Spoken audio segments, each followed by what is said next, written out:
Good afternoon.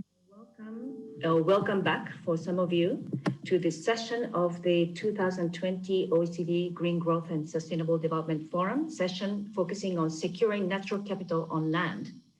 I have the pleasure to introduce Alon Zask, who is going to be our session moderator. Alon is a Senior Deputy Director General for Natural Resources at the Ministry of Environmental Protection in Israel, and he's also currently serving as co-chair of the OECD Working Party on Biodiversity, Water and Ecosystems. So welcome, Alon. The floor is yours. Over to you. Thank you, Kumi, and thank you for having me here today to moderate this session. And it's a pleasure to be here today.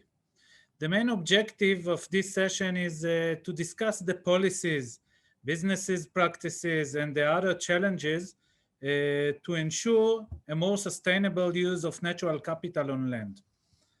We will focus on how can land use planning, payment for ecosystem services, and other policy measurements help to manage and synergize the different land uses.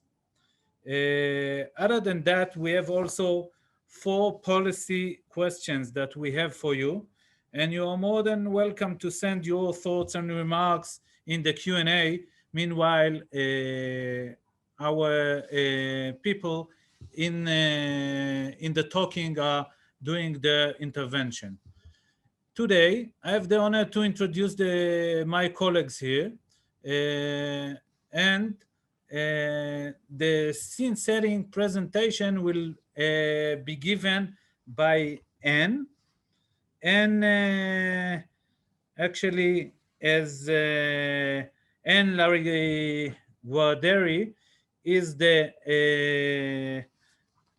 our scene setting, and she will give us the scene setting, and later on we'll move on to the panelist. Anne is Executive Secretary in the Intergovernmental Platform on Biodiversity and Ecosystem Services, the IPBES. And other than Anne, we will have 4 panelists. Mr. Julian Hardelin, the head of Office of Foresight and Strategy in the French Ministry of Agriculture. We will have Janet Williams, the head of Regulatory Science in UK and Ireland from Biocrop Science. From the NGO and the developing country perspective, we'll have Robin Naidu, the Senior Conservation Scientist and Lead Wildlife Scientist in WWF.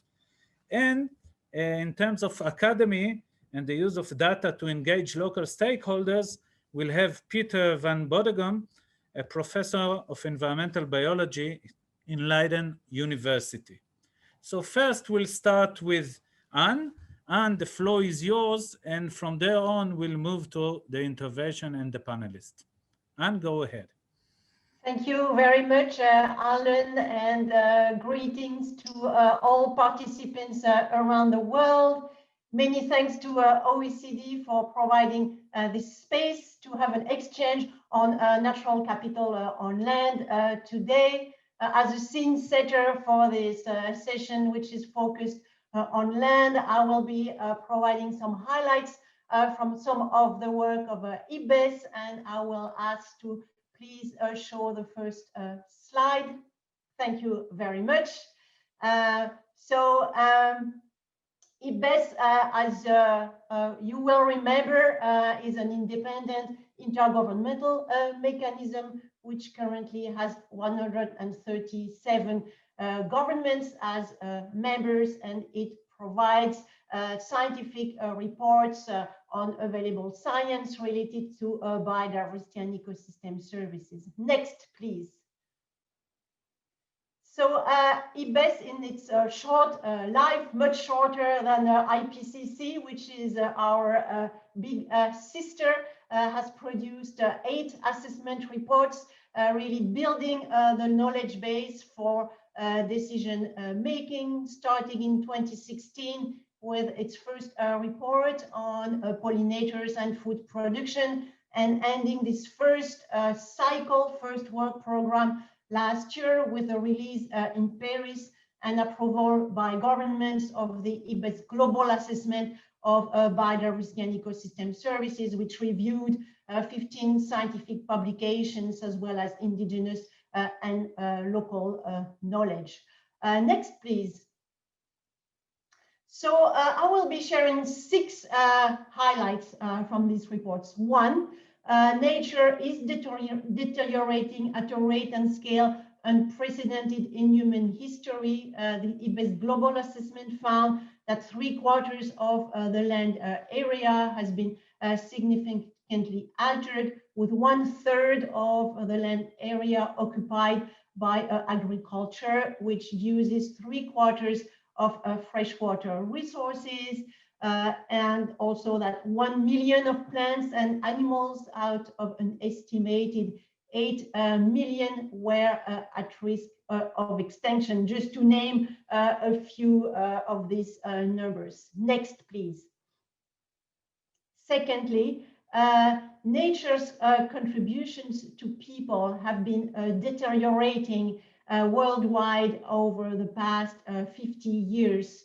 That includes all of the regulating contributions, which you see here, number 1 to 10, such as the capacity of pollinators to pollinate our crops, or of our ecosystems to regulate the quality of our air, or to draw carbon from the atmosphere to mitigate against climate change. It also relates to the non-material contributions, which you see in blue here, number 15 to 18. It's been mentioned before in the first session, such as the capacity of ecosystem to give us a sense of identity, or to give us experiences such as recreational experiences or psychological experiences.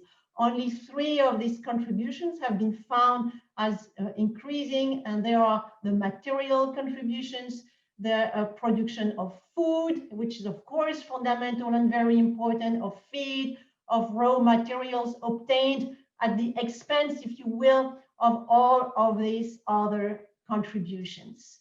Next, please. Third, nature is essential for achieving many of our societally agreed global goals, and that of course includes the Sustainable Development Goals and other current trajectories. The IPBES global assessment concluded that many of these goals would be missed. It concluded also that none of the 20 Aichi biodiversity targets would be met at the global level, and this is informing the work of the Convention on Biological Diversity, in the context of which these goals had been agreed, and which will renegotiate a new post-2020 framework at the upcoming COP15 in China. And that also includes some of the major sustainable development goals, such as poverty, hunger, health, clean water, which cannot be met if nature is not treated in a better way. Next, please. Fourth, it is critical, in order to move towards more sustainable pathways, to address the causes of biodiversity loss, of course. And the IPBES global assessment talks about direct drivers of biodiversity loss and indirect drivers, and both need to be addressed. There are 5 major direct drivers, which the IPBES report ranked in order of importance, starting with the most important on land, which is land use change. That is everything that degrades habitats, such as deforestation, fragmentation, road building, urban sprawl. The second direct factor is the direct exploitation of resources. It is the first one in the ocean, and that of course is caused by unsustainable fishing, 1/3 of our fisheries. The third factor, the third direct driver, is climate change. The fourth one is pollution in all of its forms, including from agriculture, pesticides, overuse of fertilizers, but also plastic, heavy metals, etc. And the fifth is invasive alien species. And these, of course, are triggered, these direct drivers, by things that people do, of course. And so our demography, Partha Dasgupta talked about that, but also our economies, of course, our institutions, our governance.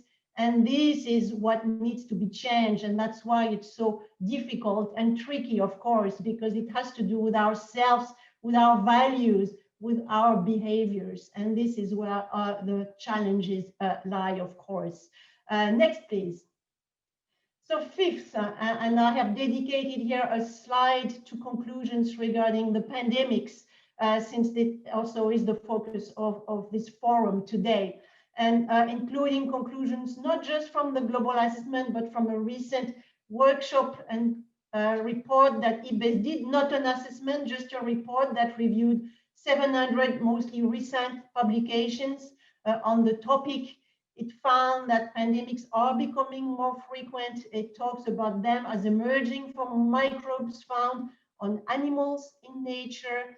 And it also shows how these microbes spill over from animals into people because of activities that humans undertake, which bring these microbes, these infected animals, closer to people at a large scale. That includes land use change, deforestation for agriculture, for urbanization, but also for livestock farming, in particular for meat production. And another important driver is wildlife trade, for food, for pet a lot, for fur, for pharmaceutical products, etc. And climate change can also exacerbate this. So of course, again, there are underlying drivers, and they also relate, of course, to population growth and to consumption patterns. Many of these, such as meat consumption, for example, in the Amazon, are triggered by meat eating in other parts of the world. So there are lots of connections there.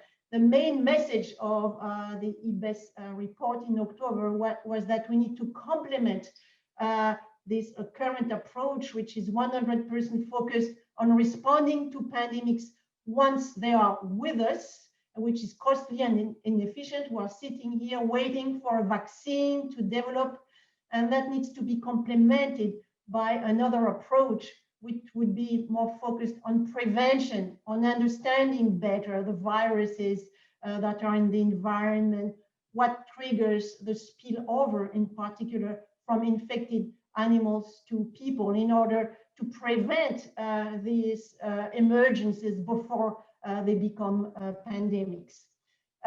Next and last, 6. So importantly, and that is why we are all here and having this important conversation, it is certainly not too late to act, but a transformative change, a term also used by Partha Dasgupta, is important. A systemic change in our technologies, in our economies, in our thinking are needed to achieve sustainability. We need to move into more sustainable pathways. And there are a few indicated here which all relate to land issues. So we need to certainly conserve and restore more. We need to keep some ecosystems intact, to restore others, to protect habitats, particularly for freshwater systems. We need to make our cities more sustainable. We need to employ better nature-based solutions to mitigate against climate change, meaning better managing our forests, allowing forests to expand in order to withdraw more carbon from the atmosphere. And last, and emphatically, we need to really place an important focus, and Louise Fresco mentioned that in her speech earlier, a major emphasis on transforming our agriculture and food systems. They hold many of the keys of our path towards sustainability.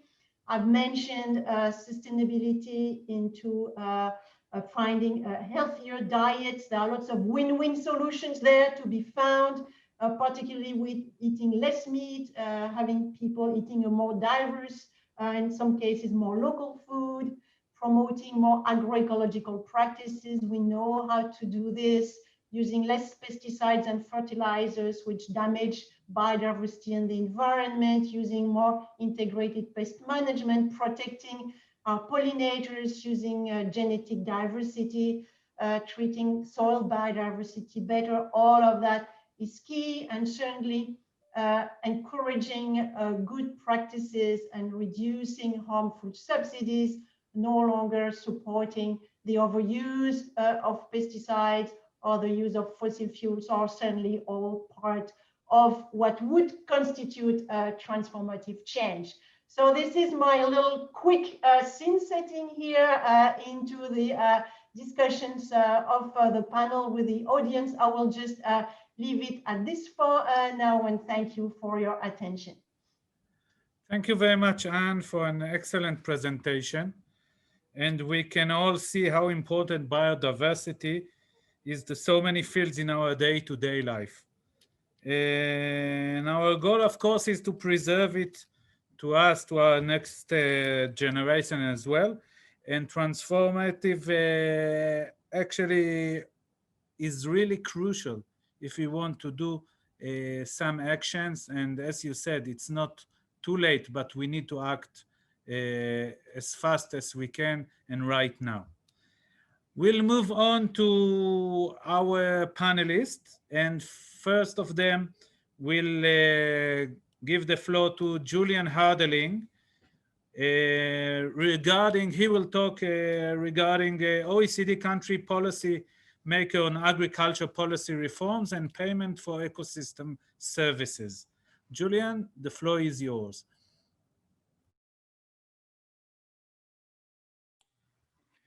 Bonjour à tous. Merci beaucoup pour cette invitation. C'est à la fois un plaisir et un honneur d'être parmi vous. I'm delighted and honored to be with you today.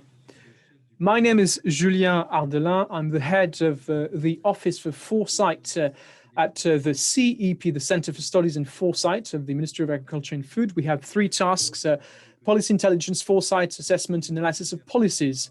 We publish in various formats our own analytical works and assessments, as well as the works of external scholars with whom we collaborate. And more generally speaking, our center is a center for resources for our colleagues, for ministry departments in Paris, in the regions, in local central government offices. We provide expertise, methodological support. Also, I need to clarify that the publications of the CEP do not necessarily reflect the official positions of the ministry. Now, to kick off the debate, I'd like to address several items. First, the preservation of natural capital and sustainable land use today are global challenges, quite clearly. All countries are in different ways directly affected by this issue. So is Europe, so is France. Agriculture has a fundamental, indeed central role to play in sustainable land use, because it has three relationships with natural capital, I think we can say. First, it accounts for most of land in countries. Agriculture is also a source of environmental pressures that may lead to a deterioration of ecosystems, for example, through the excessive use of fertilizers, nitrogen and phosphorus, which may lead to the eutrophication of water bodies. There are other negative externalities, the use of greenhouse gases and pesticides and so on and so forth. But there is another aspect, another element. Today, agriculture is increasingly regarded as something that can play a positive part, mainly through the supply of ecosystem services, for example, carbon sequestration in farmland to fight climate change. Also, some farming practices may be favorable to biodiversity.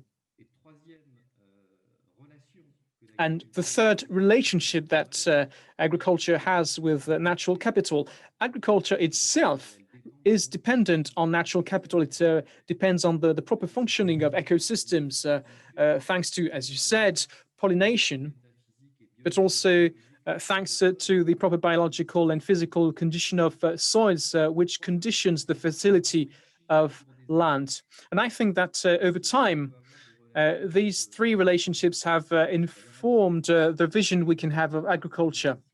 So to me, there are three trends in short. In the last 10 to 15 years, I think we can say that there has been an increasingly integrated systems-oriented vision of the relationship between agriculture, land use, and the preservation of natural capital. Second trend, I think that we can say there's been substantial progress in scientific knowledge. Ecosystems services, for example, are increasingly studied, known, quantified, mapped out. And I'd like to cite two examples here. The French review of ecosystems services in France, which actually included an agricultural part led by the INRAE, which was published in 2017. And of course, there's the international assessment of the IPBES, which is a direct testament to this considerable effort to establish and summarize knowledge. Third trend, in the last years, we have witnessed the emergence of new agricultural models to improve these relationships. That is, in order to reduce pressures on environment and promote ecosystems services, particularly conservation agriculture. So new models, new knowledge, a more systemic view of things. I think these are signs of hope, even though the current condition of our ecosystems is at risk. Yet, it's not enough to have all of this. It's not enough to have the best knowledge and to have the best models. In foresight, we also think that we need to think ahead. We need to project ourselves into the future. And for this, the foresight approaches that we embrace and that are embraced by other teams consist in reviewing very different scenarios. And these foresight approaches are very useful. These are systemic approaches that look at different variables, the drivers of the system.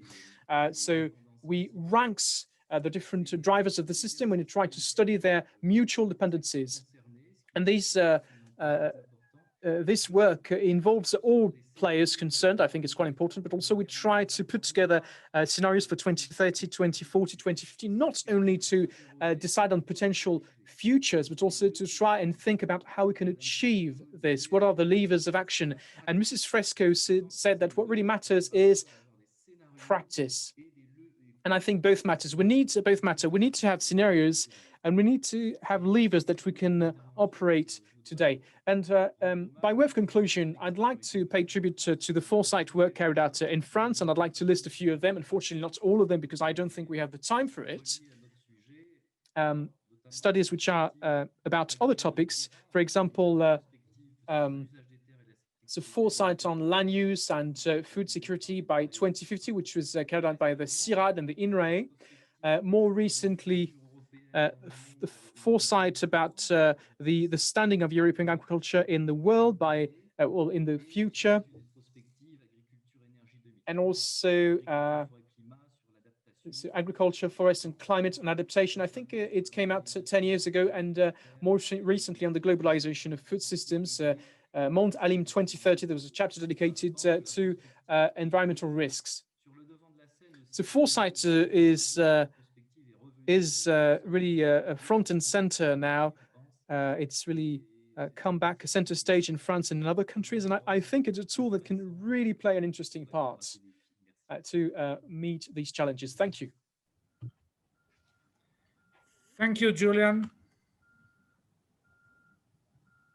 Thank you, Julian, for your comments. And from your points, I think it might be a good idea. We will move on straight ahead to Janet, that will give us her remarks regarding the private sector and the new technologies for better application and reduction of pesticides. So Janet, the floor is yours. Thank you very much. And many thanks to the OECD for this invitation to speak, to assist on the panel.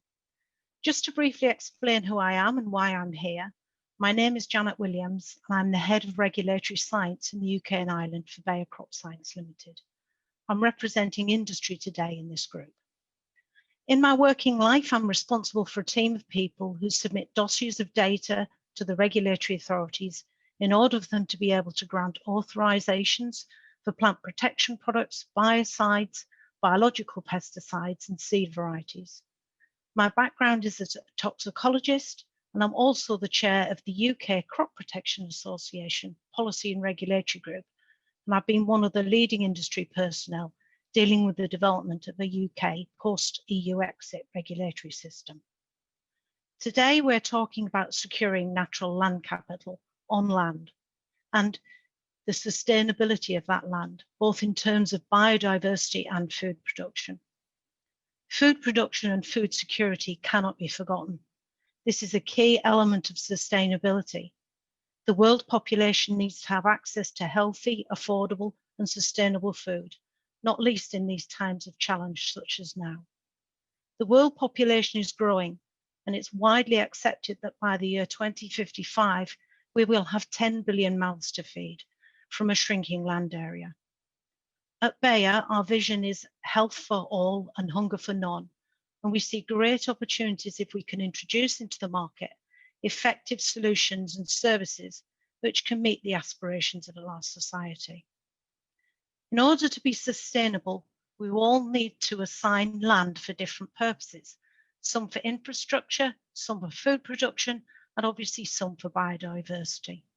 We need to produce as much food as possible from those areas assigned to food production, whilst allowing the natural world to flourish both in the food production areas and elsewhere. This is a tough challenge, but we believe it is achievable. The advent of a fourth revolution in agriculture is dawning. Advanced precision technology needs to be embraced by agriculture, and this includes the use of the medicines we use for plants, fungicides which control the organisms that cause plant diseases, insecticides that control pests that either destroy or contaminate plants or carry plant diseases, and herbicides which steal the yields of our crops. In 2019, I gave a presentation at the OECD Pesticides Risk Reduction Seminar, talking about the vast potential for more targeted and optimized pesticide use using new technologies. New technologies will offer the opportunity to conduct precision agriculture, where we identify the problems in our crops and better target applications to only where they are needed, other than the whole field. These technologies offer the opportunity to know exactly where and when pesticides are applied, giving all the reassurance that they were used correctly and safely. Examples of automation of applications are things like smart sprayers, which identify the pest or weed and turn the nozzles on and off as required, with or without a driver. Things like digitalized product labels, where the sprayer reads the label and only applies the product exactly as required. Or things like application via drones, especially in inaccessible areas, thus saving on the carbon footprint. Industry is very keen to show that we can produce more with less input, less impact in the field, and also less impact off the field. We believe that food production and the natural world can live sustainably together. Thank you. Thank you, Janet, very much. And effective solution, I think, is a key issue with all the stress on the land that we will have, and probably it will be getting worse in the next few years. Now we will move to a different area, or different aspect, and we will move to Peter, that will give us his remarks regarding the use of data to engage local stakeholders. Peter, the floor is yours. Thank you. Yeah, I think it's quite important to think about synergies between food production and provisioning of ecosystem services, because in fact, I think we do need both. And in that respect, it doesn't matter whether we achieve those by nature-based solutions or by high-tech solutions, including precision agriculture. But what, to my point of view, is critically important is that we quantitatively assess their performance on those multiple facets, both in terms of food production as well as the various ecosystem services involved. And indeed, luckily, we are able to do so increasingly thanks to increasing amount of data, open source, at high resolution. But now the main question remains is, what are the best indicators that allow us to quantify those ecosystem services? And I think we do need indicators that both quantify and can be quantified using high resolution data, but are also useful and understood in the decision-making process, because that is not necessarily true if you look at sort of high resolution indicators. So, for instance, if we are thinking about an agricultural field that does not only provide food production, but also helps to store rainwater to avoid flood retentions or drought impacts, we should think about ways of quantifying this in an unbiased, credible, but also feasible way at high resolution. And that's kind of the data science problems that we need to be facing. And also we need to think about how can we make those locally fit in order to increase the applicability for the decision makers without losing the credibility that is provided by objective measurements using those open source data. And to my point of view, that's something we can achieve by co-designing those indicators of ecosystem services together with the decision makers and stakeholders. And as an example, we developed a tool for the Dutch government in relation to water-related ecosystem services. In the Netherlands, the Dutch water boards are responsible for taking care of water quality and water quantity, but at the same time, the land use that affects their quantity and qualities are treated and dealt with by the municipalities and the provinces. So by having a mismatch in these responsibilities, it's quite hard to implement some of these policies. And by creating a tool that suggests the indicators of ecosystem services, which is more than simply the water amount, but also indicators of services that are actually useful to other stakeholders, we can start sharing the debate about measures that can be taken in order to achieve indeed this synergy or the multifunctionality in terms of these various services, including food production. And this could be a way forward to well, create those transformations that I think we're all looking forward to. Thank you. Thank you very much, Peter. And, you know, indicators are indeed a key issue that need our attention. And as far as we'll get them clearly, it will make our efforts pretty easier, or not, it still will be very complicated. Last but not least, we will give the floor to Robin, who will talk regarding the perspective of NGOs and developing countries. So, Robin, floor is yours. Thanks very much, Alan, and it's a pleasure to be here. Thank you very much to the OECD for the invite. So as a bit of background, WWF, the World Wildlife Fund, which is one of the world's largest conservation organizations and operates in over 100 countries, has traditionally played a strong role around the globe in conserving biodiversity, which of course underpins natural capital on land. And this role continues now with on-the-ground conservation efforts in a number of priority places that have been scientifically identified through a combination of high biodiversity values, importance to people, and conservation threats and opportunities. And so historically, the most commonly used approach to conserving biodiversity and critical natural capital on land has been protected areas. So for example, national parks, game reserves, and so forth.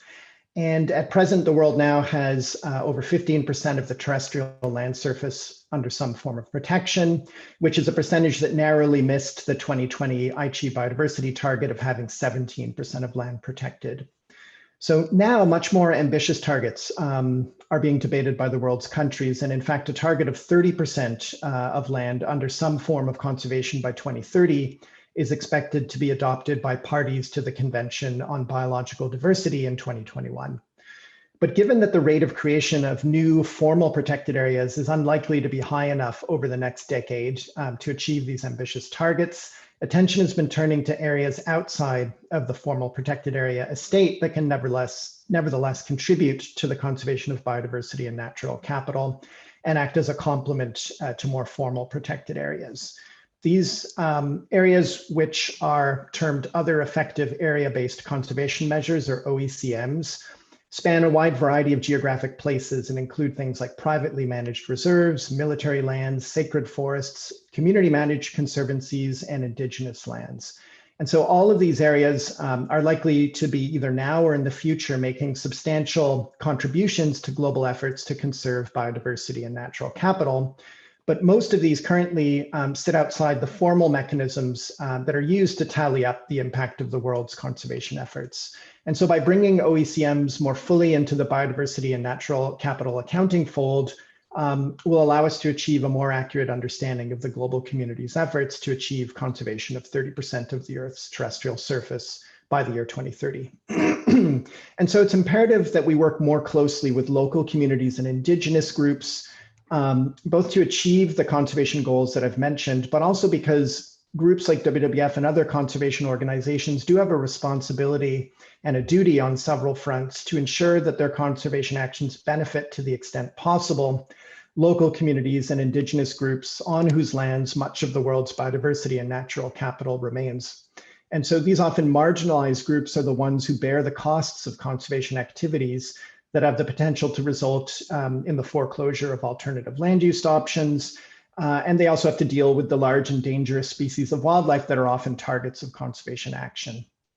Now, fortunately, we do know that from a combination of science and practice, that there are a variety of approaches that can help us deliver conservation gains for both nature and people. So for example, in Southern Africa, the country of Namibia is host to a community-based natural resource management program that's doubled the area under some form of conservation management over the last 2 decades. This has helped lead to an incredible recovery of the large and charismatic wildlife species, things like elephants, lions, rhinos, that are declining in much of the rest of Africa. And simultaneously, it's also increased the economic benefits from those resources to communities. And in the Amazon of South America is another example. We know that indigenous reserves are as, if not more effective than formal protected areas at retaining primary forests and preventing deforestation. And so in these cases and others, local or indigenous people are conserving natural capital and the biodiversity that underpins it because of the benefits that natural ecosystems deliver to them. And so I think if we're to succeed in our mission of conserving the world's natural capital, our job as conservation organizations and other organizations must be to support local people in continuing to unlock the benefits that forests, wildlife, freshwater, and other forms of natural capital deliver to them. And in so doing, we ensure that those who live closest to natural capital also see a tangible reason for its conservation. Thanks. Thank you, Robin. And actually, we do have some time for opening the discussion. So if you have more questions or remarks, please do so in the Q&A. And I will start the discussion, and we got already some of your remarks in a question that, we talked quite a lot regarding the need for having food for such and such population, and it's growing and growing. And really the question is, how can the food system meet its kind of a triple challenge of from one side ensuring food security, providing livelihood to farmers, and also ensuring the environmental sustainability? What are the main progresses and what are the key outstanding challenges in this field? Because it's kind of a complex, and we need to bear in mind and make sure that there are, or maybe there aren't, conflicts that need to be tackled in this issue. Janet, do you want to have your remarks regarding this issue right now? Julian, you'll be the next. Yes, basically, I would say what we need really is innovation in agriculture, and innovation in things like seed varieties, so we can get more to deliver the highest yielding varieties, and together with an innovative chemical and biological crop protection portfolio in order to have food security.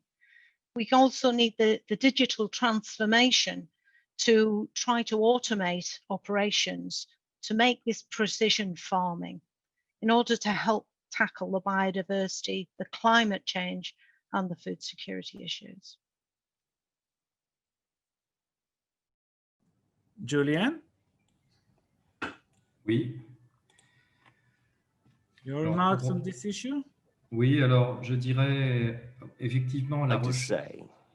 say indeed, research and innovation will play an important role to increase yields. Since the Second World War, there has been a massive investment in agriculture that has led to increased crop yields.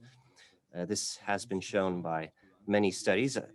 It's true that there's a time gap between money spent and the results, but here we are tackling a more global stake. This is not only reduced to yields. We need to mainstream natural assets stocks within increased yields. And there's been discussions between experts to determine how to mainstream natural assets. I think this will play an important role. We need to determine what type of yield we want, a yield that indeed mainstreams natural assets. I also believe that there are many levers of action. I mean, indeed, this is a difficult question. There are many levers: consumers, prices, policies, regulations. For example, what makes projections interesting, worthwhile, is that they identify levers, and levers can vary according to regions and local contexts. So I believe that having the proper tools that allows us to prioritize different levers is very important indeed.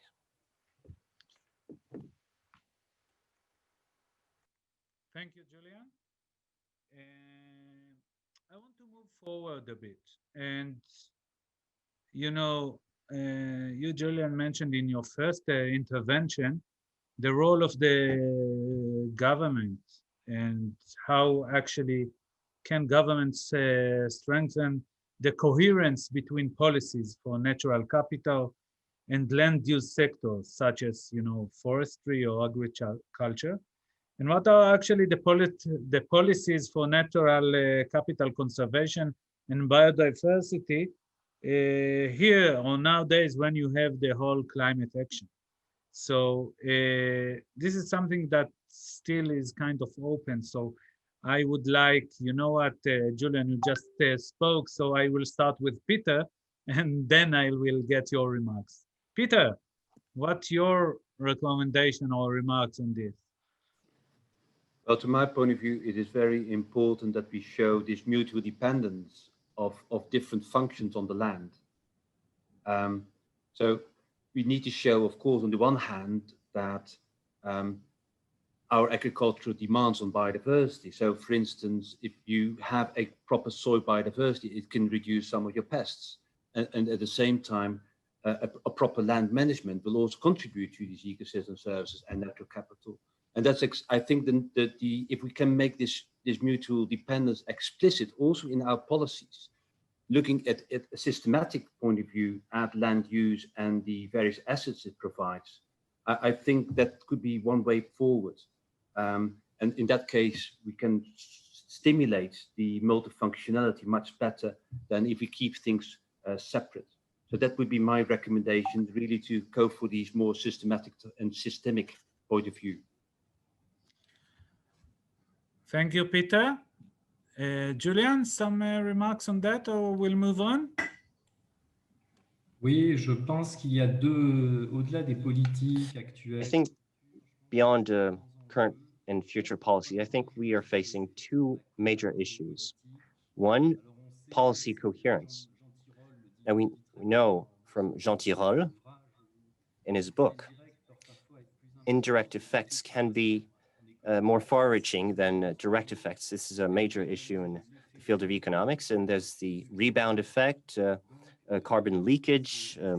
So really taking account of these effects is very important. We also see that knowledge is increasing. We have more and more indicators, and mapping methods, but when we translate these into policies, it's important that we think in a simple way. We don't want to overcomplicate the matters. So this is, again, a very classical issue in economics. There's a gap between the simplicity of tools and their efficiency, their ability to include all the complexity of the issue. These are major issues, and all countries face these issues, in my view. Thank you, Julian. Anne, you wanted to say something regarding this? Yeah, just a couple of points, if I may. What is important also in terms of coherence is to really encourage a change in governance, particularly at the national level. What people refer to often as mainstreaming, this ugly word, which really means integrating biodiversity within all of the economic sectors, and not only putting it under the responsibility of environment ministries, although that is of course key to have a dedicated ministry, but to also encourage other ministries so that biodiversity is also placed at the heart of agricultural sector, but also transportation sector, energy sectors, all of the sectors that are causing issues that drive biodiversity loss, and therefore that can also bring solutions. As long as we don't remove these borders between our ways to govern, we will really not move in the right direction. And the second point is about, in terms of coherence, also promoting this win-win situations. And one good example of this is a nature-based solution as a way to mitigate against climate change. It's important to think about all sorts of technologies to mitigate against climate change. But one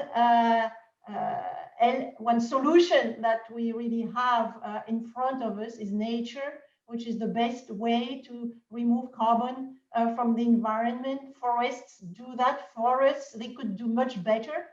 And we should harness the power of nature, of forests, to sequester more carbon, and of the oceans, in addition to thinking about technological fix.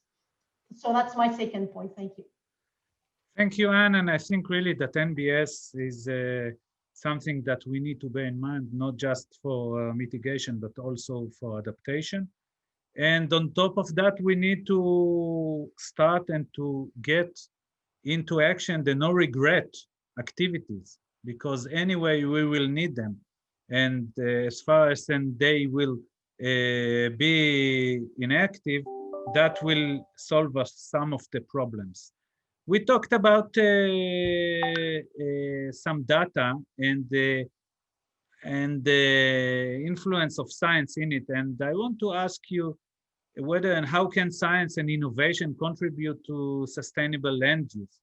How can new data sources and open science speed up innovation and adoption of sustainable land use practices can help us? And I would like to start with Janet to get some remarks on that. Janet? Hello. Yes, thank you. Really, I think it's more about the digital revolution that's happening to all of us. We all are carrying mobile phones. There is more and more data out there, and we need to find a way to use this data and experience to protect and predict, to protect plants and predict pests and treat the right plants at the right time. The digital evidence will also help to bring confidence in the systems as they are at the moment by proving where the product has been applied and the products have been applied correctly. Thank you, Janet. Peter, your remarks regarding this? Yeah, to major extent, I do agree with Janet. So I think we need to make much better use of the data available, but also we must make use those data to evaluate which measures are truly contributing to a sustainable land use. There are some ideas and there are some debates, and we lack kind of evidence for which of those practices are truly contributing to indeed these multiple facets of ecosystem services and biodiversity.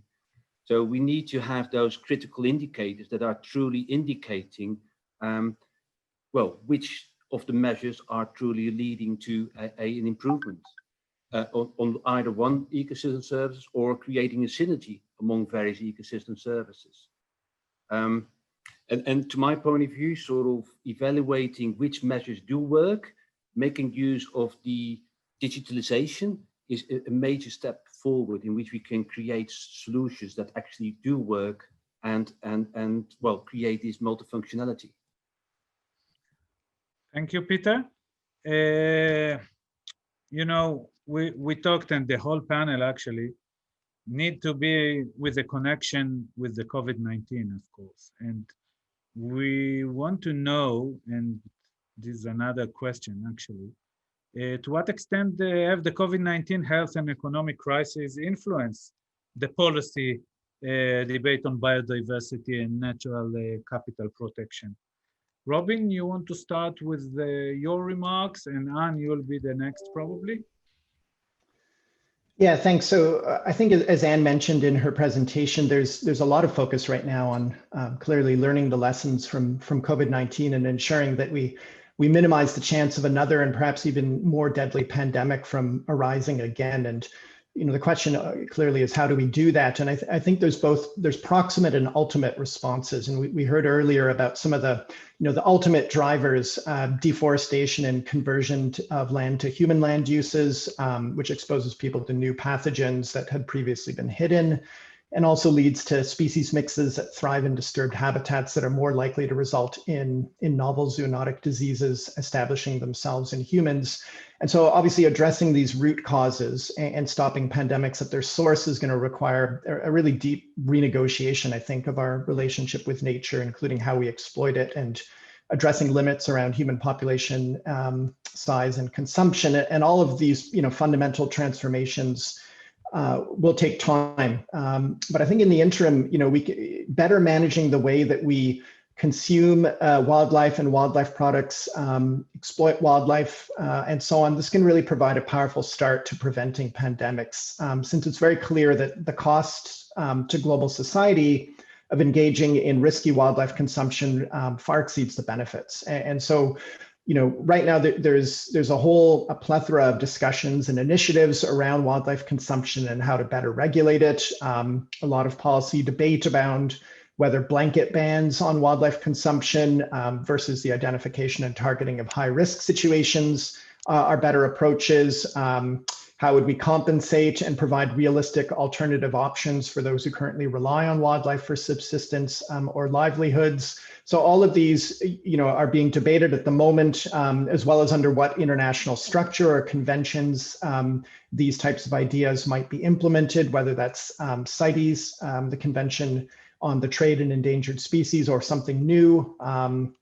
You know, we've seen individual countries such as China and Vietnam already taking action to close wildlife markets and prohibit certain types of wildlife farming practices. And I think in addition, the global community is becoming more interested and engaged with demand reduction efforts. So how do we change behaviors appropriately and sensitively to result in sustained reductions in demand for wildlife? And I think these can be important complements to regulatory approaches. And I think, you know, a holistic response in the wake of COVID on conserving biodiversity and natural capital, I think gives us our best chance at avoiding another pandemic. And so it's nice to see that, you know, these discussions around policies are now taking place. Thank you, Robin. I think you're really right about in this point of view and the holistic response that is crucial to continue on with. Anne, your remarks? Thank you. Yes, so one could have feared when the COVID-19 crisis struck that the mobilization that the community was starting to see around biodiversity, the momentum starting to build towards COP15 would decline. But I think that this is not what we're seeing. And what we're seeing is that, in fact, people around the world are starting to see the connection between COVID-19 and many of the issues that the world was starting to talk about in the context of biodiversity loss. So people are starting to make that connection between COVID-19 and the way that nature is being treated. People are starting to understand that COVID-19 starts from a microbe. They're starting to ask those questions. Well, you know, how do diseases emerge from the environment? They don't all of a sudden arrive on our body for which we have to find a vaccine. Or they've been coexisting with animals in forests in the tropics for millions of years. And all of a sudden, they are emerging with an increasing frequency because of land use changing, wildlife trade, like Robin just mentioned, and other such drivers. In fact, land use change is also a driver of biodiversity loss. So people now understand that many of the factors that are driving biodiversity loss are also triggering the emergence of diseases. And so that is a promising global awareness that is starting to coalesce there, I feel, and that will provide a new incentive in the context of the Biodiversity Convention COP15, the global new post-2020 biodiversity framework.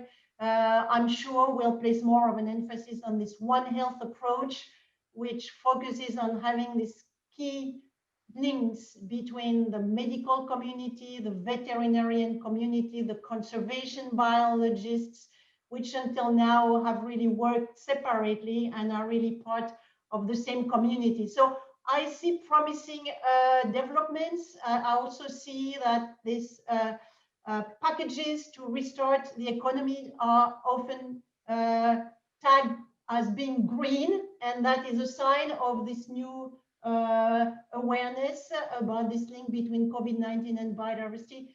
But there is a lot now that needs to be invested in order to make that new understanding into important tools of surveillance and of institutions that Robin mentioned. Thank you, Anne. We still have a few more moments, and I'm taking some of your questions and remarks from the audience, and I'm kind of doing a combination. Robin, probably you will be the one who will answer on this one, but I'm kind of, there's some notes regarding the role of private organization and public support in changing the situation, especially in agroecology, for example, and actually the role and the crucial role of the education. And this is something that we need from one side to get into assimilation straight ahead, and from the other side, we need to try and figure out how conservation groups can work with local communities and not just on a national level, also indigenous groups, to secure natural capital and increase the well-being. So probably, Robin, you will have some notes regarding this. And if one or more from the panel people want to add some more, just raise your hand. Yeah, thanks. So maybe just picking up on your last point, I think it's absolutely crucial that we engage with local communities, with indigenous peoples, and I think there's several reasons. I think we have a moral obligation, if you will, to make sure that we work in an appropriate and respectful way with local communities and indigenous groups, given that this is their land, it's not our land, and so to try and impose what we view as to be the correct solutions to problems which are global in nature, is not appropriate, given that they're the ones who are going to bear whatever costs of those actions, And so, you know, I think we do have good examples of how we can work closely with Indigenous groups and local communities. Our organization has been working with those groups for many years now, and I think it's, you know, it's really trying to ensure that we understand what their priorities are, you know, how they interact with and benefit from nature and natural capital, and really supporting those points of views. And what we've seen in places is that when we do that, when local communities are benefiting in the ways that they want to benefit from the natural world, we really see increased evidence of effective conservation. And I think that the point that I mentioned earlier in my opening remarks regarding community-based conservation in Namibia and other parts of Southern Africa, where people are really benefiting in a variety of different ways from biodiversity and natural resources, and we see the positive outcomes for both conservation and people there. So I think, you know, the bottom line is that it's extremely important that we work with local communities and Indigenous peoples in respectful and appropriate ways.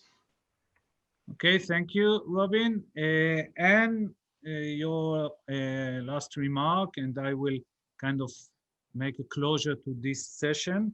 And if you can really emphasize regarding the public support and the private organization. Exactly. Yes. So I think we're also starting to see some promising developments with regard to those two groups, if we can call them like this. So in terms of the private sector, there really is an increasing number of networks of private sectors.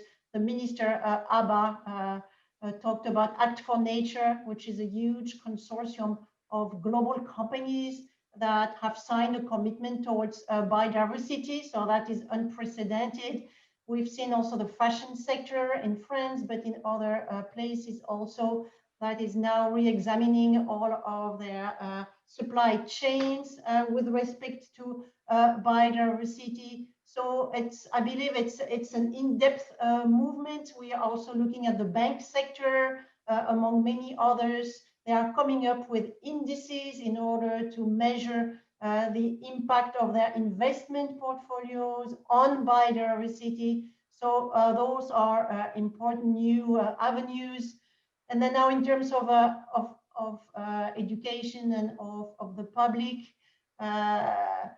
I perhaps could mention the young people, and there are now youth movements, demonstrations. Of course, that is not the only way to express oneself, but I see that those demonstrations, for example, related to climate, also now contain a lot regarding biodiversity. And also here, it's a sign that that topic, biodiversity, is really now coming as equal as climate change on top of the global agenda, where it really belongs hand in hand with climate, biodiversity and climate.